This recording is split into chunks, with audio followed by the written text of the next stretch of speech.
Grade 6, this is a math lesson for lesson 5-5, starting on page 218. If you look at your assignment sheet, it says 5 through 53, the odds.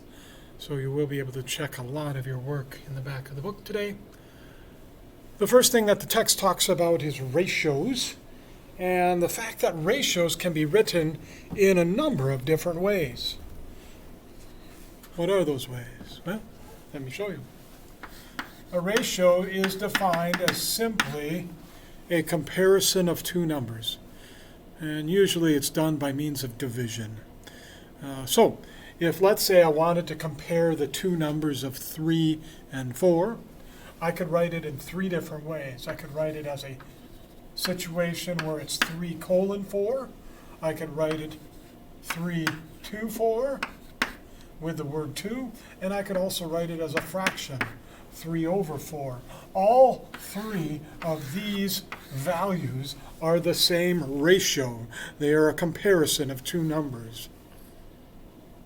So, with that in mind, how can we use that information when talking about percent problems?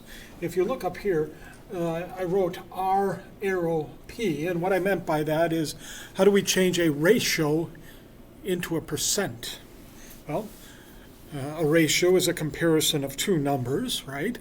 We said that earlier. A percent means hundredths. So let's take a look at this first one, 26 out of 100. That's a ratio.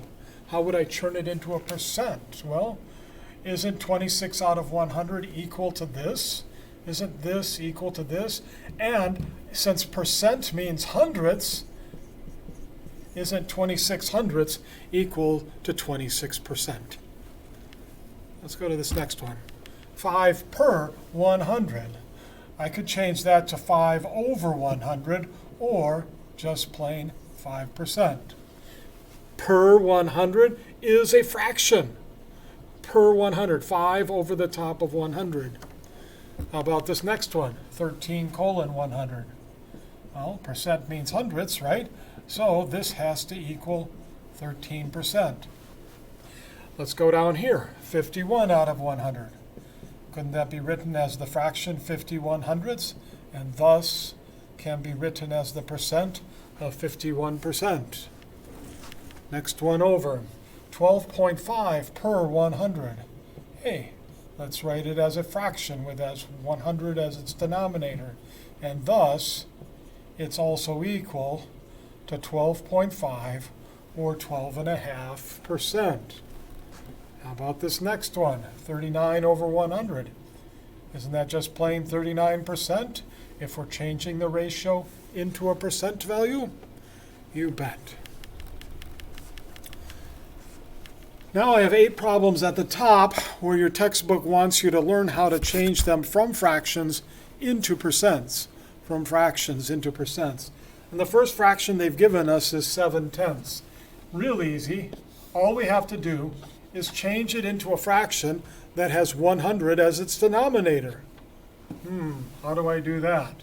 Well, the pattern on the bottom is multiplying by 10, right? 10 times 10 is 100.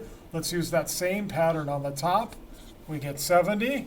Therefore, our percent value is 70%. I just changed the fraction into a fraction that has 100 as its denominator. Multiplying by 10, multiply by 10, done. How about this one? Just as easy. I have to change this fraction so that it is a fraction equal to hundredths. The pattern on the bottom this time is multiplying by 2. So I use the same pattern on the top. Multiply by 2. And thus, I have 12%.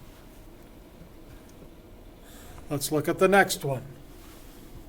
I need to change the fraction so that it has 100 as its denominator. This is a pattern of multiplying by 5. So I use that same pattern on top, and I get 65 because 13 times 5 is 65. Hence, 65%. Last one in the top row. I need to change the fraction so that it has 100 as its denominator. This is a pattern of multiplying by 2, so I do the same thing on the top. I get 60 over 100, which is equal to 60%. What about 3/10? Change it into a fraction that has 100 as its denominator. It's a pattern of multiplying by 10, so I do the same thing to the top. That equals 30%. Move over to this one. What pattern would I get here? That's a pattern of multiplying by 4, so I do the same thing to the top. 23 times 4 is 92, hence 92%. Let's move over. Change it into a fraction that has 100 as its denominator. It's a pattern of multiplying by 5. Do the same thing to the top. 12 times 5 is 60. The answer, 60%. 12 over 20 is the same thing as 60%. How about multiplying by 5 again? Multiply by 5 again. Answer must be 35%. Now, what do you do when you want to change a percent into a fraction? It's not that hard. It's not that hard. We've already said that percent means hundredths, right? So this has to be 15 hundredths. We can simplify by dividing by 5, and I get 3/20. What about the one down here? 19 hundredths, because percent means hundredths, and that one's already simplified. Done. How about the next two? Isn't this 85 hundredths?